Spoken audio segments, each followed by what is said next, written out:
Antes de eu terminar esse vídeo, vou te contar uma coisa que a igreja guarda há 12 séculos e que vai mudar o jeito como você reza por quem você perdeu. Não é um conselho pastoral qualquer, é uma prática com nome, com história, com aprovação da igreja e que a maioria das paróquias nem oferece mais.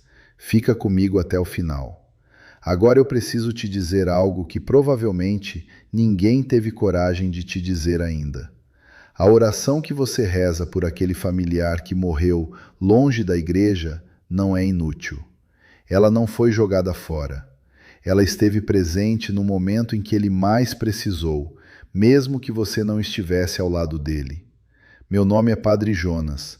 Sou padre há mais de 20 anos, com formação em teologia e espiritualidade. Mas antes de ser padre, fui neto. E foi sendo neto que aprendi a coisa mais importante que carrego até hoje no ministério. Eu cresci numa cidade pequena do Triângulo Mineiro. Na nossa família tinha um tio, o tio Geraldo. Ele era o contador de histórias, o que fazia todo mundo rir na mesa do almoço de domingo.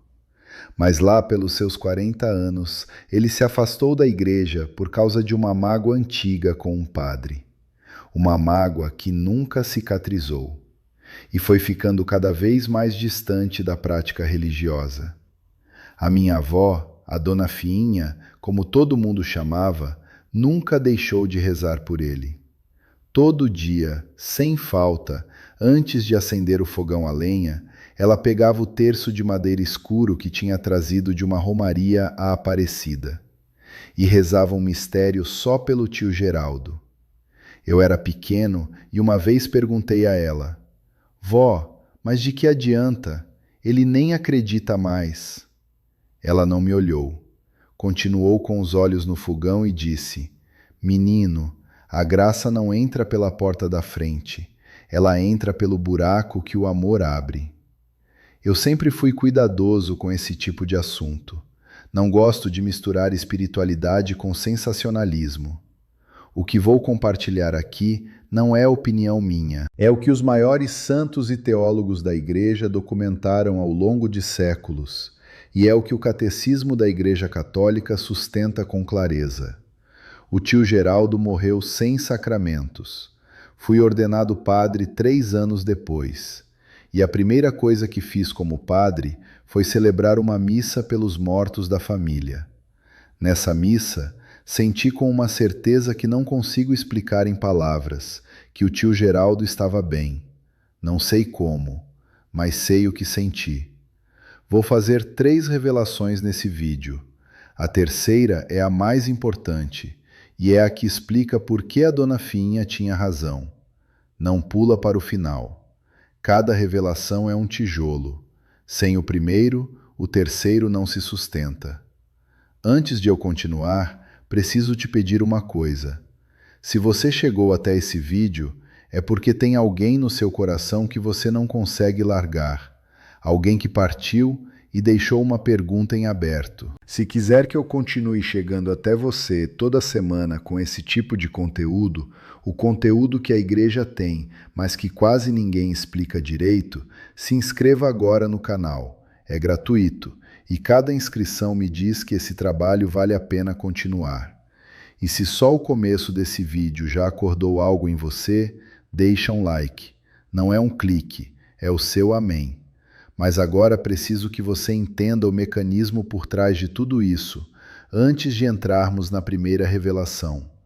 Existe uma pergunta que muitas pessoas fazem em silêncio, porque têm medo da resposta.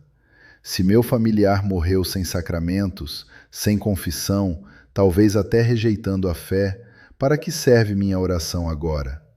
Essa pergunta não é falta de fé. É a dor procurando uma resposta que a consolação vaga nunca deu. E a consolação vaga é o que a maioria recebe. Deus é misericordioso, não se preocupe. Bonito, mas incompleto. Porque a pessoa que está sofrendo não precisa só de consolo.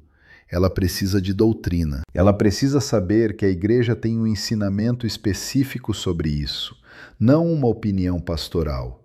mas um ensinamento com raízes profundas na tradição e nos escritos dos santos. São Luís Maria Grignon de Montfort, sacerdote do século XVII e autor do Tratado da Verdadeira Devoção a Maria, obra que São João Paulo II declarou ter mudado a sua própria vida espiritual, escreveu que Nossa Senhora é a mãe dos que parecem perdidos. E escreveu mais, que nenhuma alma que ela tomou sob sua proteção jamais pereceu, porque ela a apresenta ao Filho não como era, mas como ele a queria que fosse. Isso não é um consolo poético, é uma afirmação teológica com peso de séculos, e é a base das 3 revelações de hoje. Foi numa conversa depois da missa, na porta da Igreja do Rosário, aqui em Patos de Minas, que eu conheci a Dona Conceição.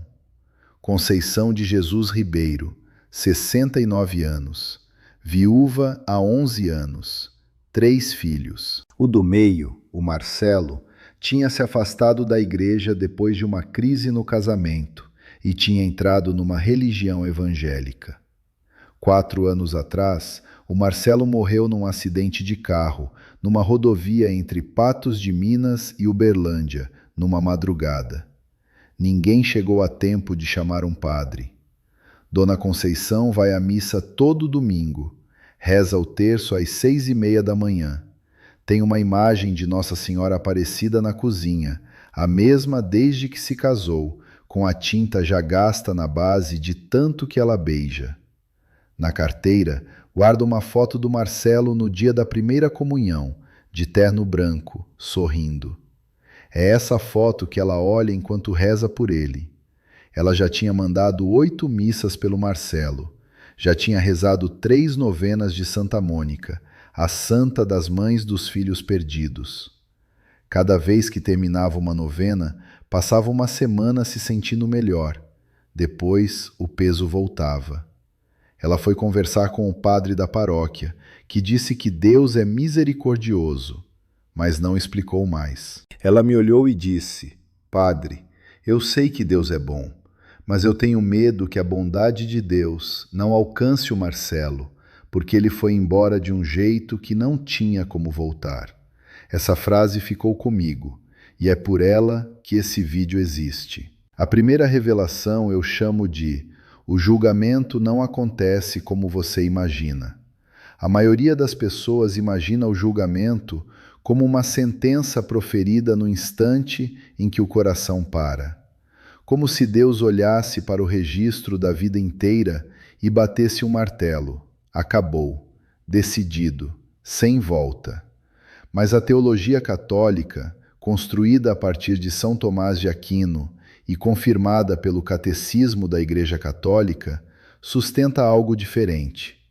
O julgamento particular se dá no encontro pleno da alma com a verdade de si mesma diante de Deus.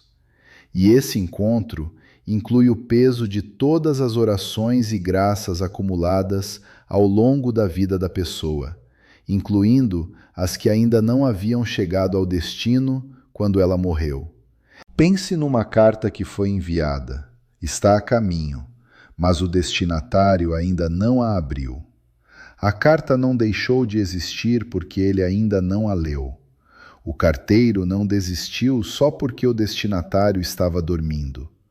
Cada oração rezada por uma alma é uma carta enviada, e cartas enviadas chegam. Santo Afonso Maria de Ligório, doutor da Igreja, fundador dos Redentoristas e um dos maiores teólogos da moral do século XVIII, escreveu em Glórias de Maria que as orações pela conversão dos pecadores têm valor além do tempo. Que Maria apresenta ao Filho os pedidos das mães e dos filhos que amam alguém perdido, e que essa intercessão não cessa com a morte do intercessor nem com a morte do pecador, porque o coração de Maria existe fora do tempo linear humano. Isso tem uma consequência concreta para a Dona Conceição, e para você que está ouvindo isso agora. Nos próximos 7 dias, adicione ao final do seu terço habitual não no meio, não antes, mas ao final, a seguinte intenção em voz alta, pelo nome da pessoa: Maria, mãe dos que partem sem despedida, eu te entrego este nome. Tudo o que rezei por ele em vida, ofereço agora como sufrágio. Leva ao coração do teu filho o que minhas palavras não alcançaram. Diga em voz alta. A voz cria um ato de fé exterior que reforça o interior. É o mesmo princípio que faz a igreja rezar os salmos em coro, não em silêncio. Alguém vai pensar, mas se o julgamento já aconteceu, isso muda alguma coisa? A igreja não ensina que a oração altera um julgamento já proferido. Ela ensina que a oração é parte do processo que Deus, que existe fora do tempo, incorpora a sua misericórdia de uma forma que nós, dentro do tempo, não conseguimos mapear. Não é superstição, é teologia, e essa distinção muda tudo. Quando eu contei isso a Dona Conceição, ela ficou quieta por um momento. Depois disse: então tudo o que eu rezei não foi perdido? Eu disse: nada foi perdido, Dona Conceição, nada. A segunda revelação é a mais difícil de ouvir e é a mais necessária. Eu chamo ela de a virtude que está bloqueando a graça. Muitas mulheres que rezam pelos seus mortos desenvolveram, sem perceber, uma forma de oração que é mais lamento do que entrega. Elas rezam, mas no fundo não acreditam que a oração chegue a algum lugar. E essa descrença não é fraqueza de fé, é o resultado de anos de dor não processada. O problema é que a oração ancorada em desespero é diferente espiritualmente da oração ancorada em confiança. Pense numa transmissão de rádio com o sinal interferido. A intenção está lá, o esforço está lá, mas a frequência está perturbada. Rezar pelo morto com a certeza secreta de que não adianta é rezar com uma âncora presa no fundo do coração. A oração sobe, mas arrasta esse peso junto. Isso não é culpa sua. É o que a dor faz com a fé quando não tem onde se apoiar. Santa Faustina Kowalska, mística polonesa canonizada por São João Paulo II e receptora das revelações da Divina Misericórdia, registrou em seu diário, obra aprovada pela Igreja e citada explicitamente no documento pontifício Dives in Misericordia, que Jesus lhe disse: quero que confies não no que sentes, mas no que eu prometi. A confiança não é um sentimento, é uma decisão, é um ato da vontade que acontece antes do coração se convencer. Padre Jonas percebeu isso na caminhada da Dona Conceição. As pessoas que mais sofrem com a morte de alguém longe da igreja são exatamente as mais devotas, porque a devoção delas as tornou mais conscientes do peso do afastamento. Essa consciência, sem a âncora da misericórdia, vira julgamento silencioso, não sobre o morto, sobre si mesmas. Por 5 dias consecutivos, antes de rezar pelo familiar falecido, diga em voz alta, mesmo sem sentir, mesmo com dúvida: Jesus, eu não sei o que está do outro lado, mas eu confio que a tua misericórdia é maior do que o meu entendimento. Só depois comece a oração habitual. Essa frase não é um mantra, é um realinhamento de intenção. Ela move a oração do território do lamento para o território da fé. Mas isso não é fingir que está tudo bem? Não. É a diferença entre resignação e confiança. Resignação diz: não há nada a fazer. Confiança diz: eu não sei o que Deus está fazendo, mas sei que Ele está fazendo algo. A resignação fecha, a confiança abre.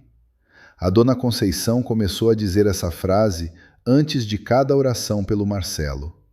Nas primeiras vezes, as palavras saíram sem nenhum sentimento por trás. Mas ela disse mesmo assim, porque a fé que move montanhas não começa com certeza, começa com obediência.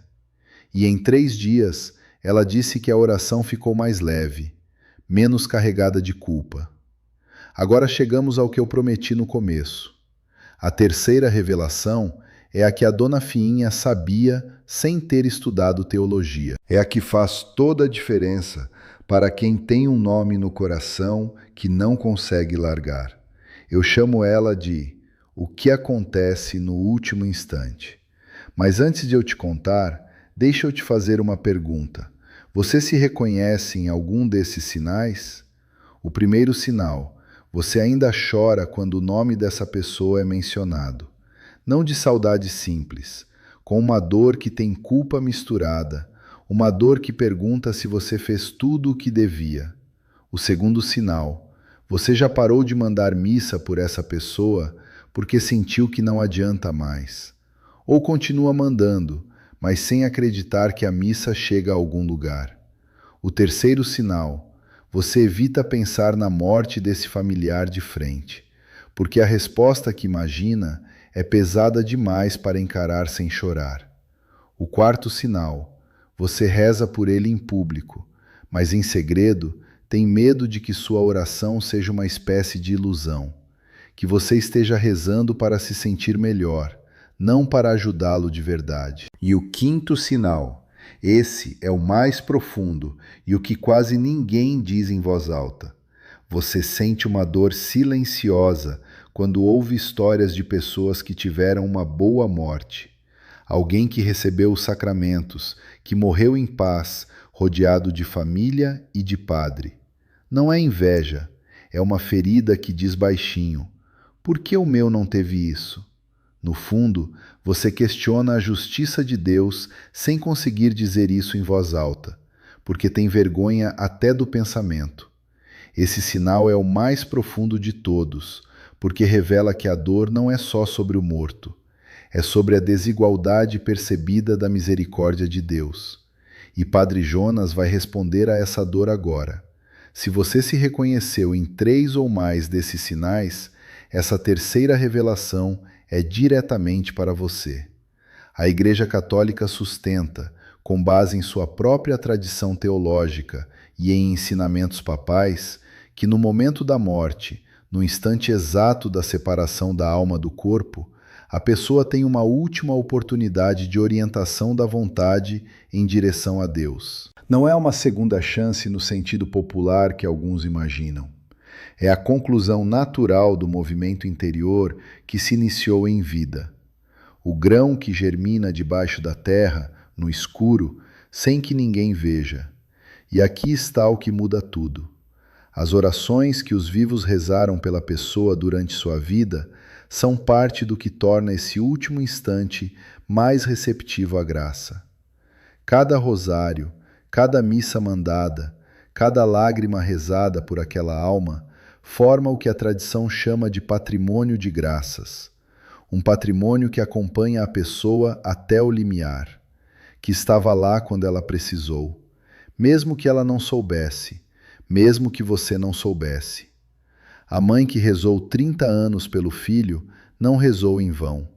Ela construiu, tijolo a tijolo, uma estrutura de graças que estava presente no momento em que ele mais precisou, mesmo que ela não estivesse ao lado dele.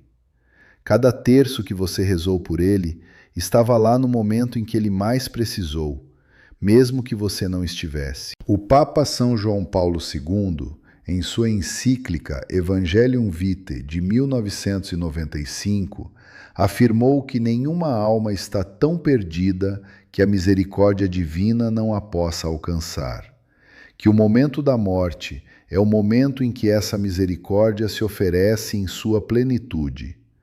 Padre Gabriele Amorti, exorcista-chefe do Vaticano por mais de 36 anos, registrou em Um Exorcista Conta Sua História que jamais considerou perdida uma alma que havia sido objeto de oração persistente por parte de alguém que a amava. Nas palavras dele: o amor humano é o veículo que Deus usa para entregar a sua graça onde ela mais resiste. Mas e se ele estiver no inferno? Aí não adianta nada. A Igreja ensina que não cabe a nenhum vivo afirmar com certeza que uma alma específica está no inferno. Fazer isso seria usurpar o julgamento que pertence só a Deus. Rezar é sempre um ato de esperança, não de certeza, e a esperança, ensinava São Paulo, não decepciona. Agora, as 5 instruções práticas. Coisas que você pode começar a fazer a partir de hoje. Primeira instrução. Nos próximos 7 dias, ao terminar o terço, diga em voz alta, pelo nome da pessoa: Maria, mãe dos que partem sem despedida, eu te entrego este nome. Tudo o que rezei por ele em vida, ofereço agora como sufrágio. Leva ao coração do teu filho o que minhas palavras não alcançaram. A voz importa. Não faça isso em silêncio. O ato exterior de fé fortalece o interior e cria uma fronteira sagrada entre o momento da oração e o restante do dia. Segunda instrução.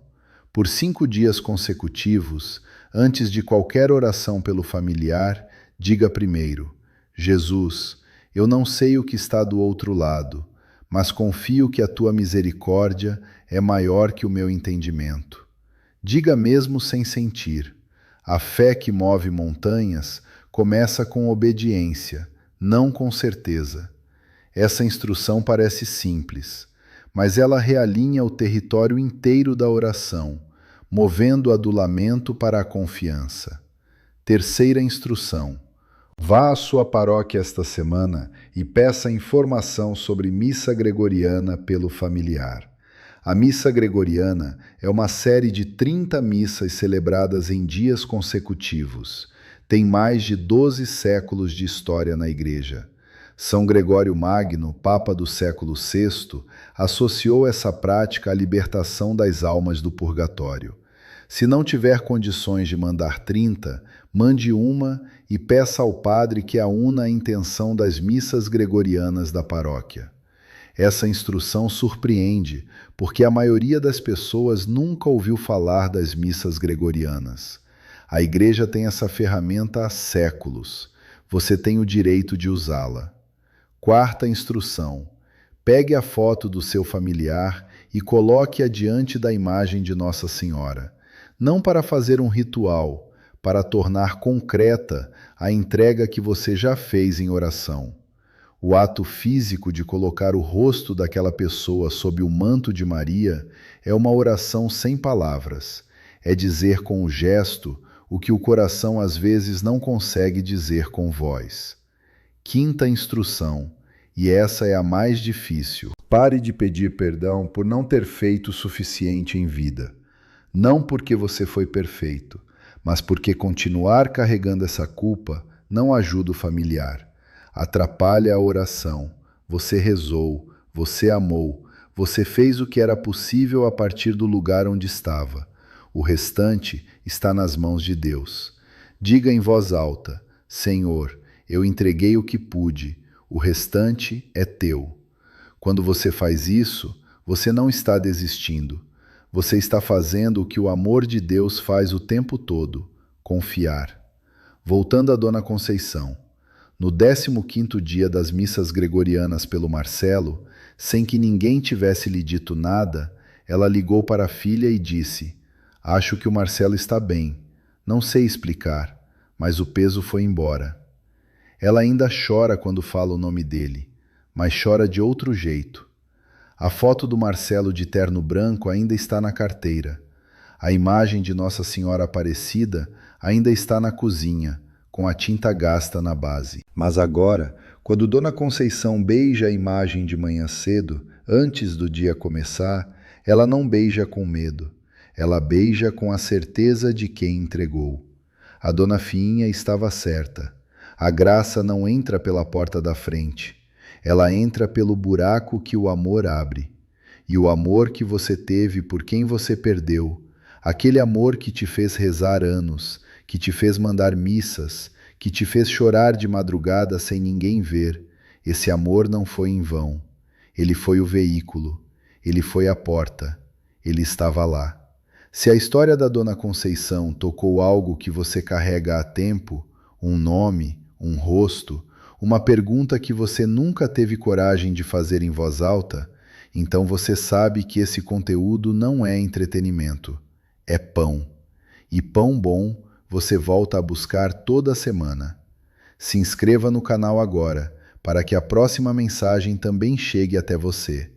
E se esse vídeo valeu o seu tempo, se você vai dormir hoje diferente do que acordou, compartilha com alguém que também precisa ouvir isso. Um like, um encaminhamento no WhatsApp, um comentário com o nome de quem você rezou hoje. Isso é comunhão, isso é igreja. E agora, antes de encerrar, eu quero rezar com você.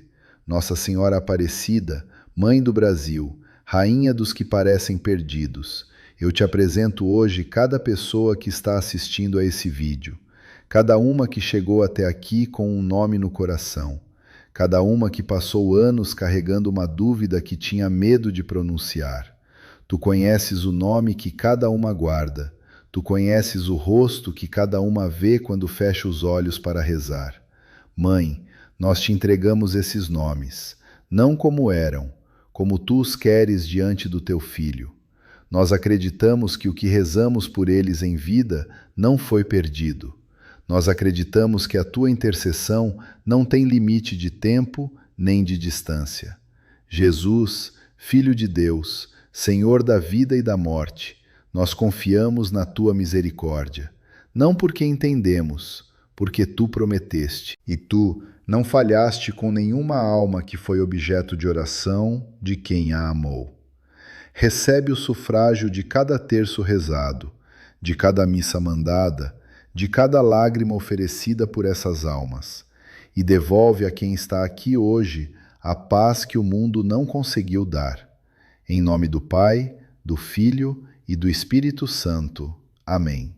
Que Deus te abençoe, que Nossa Senhora te cubra com o manto dela, e que você durma essa noite um pouco mais leve do que estava antes de começar esse vídeo.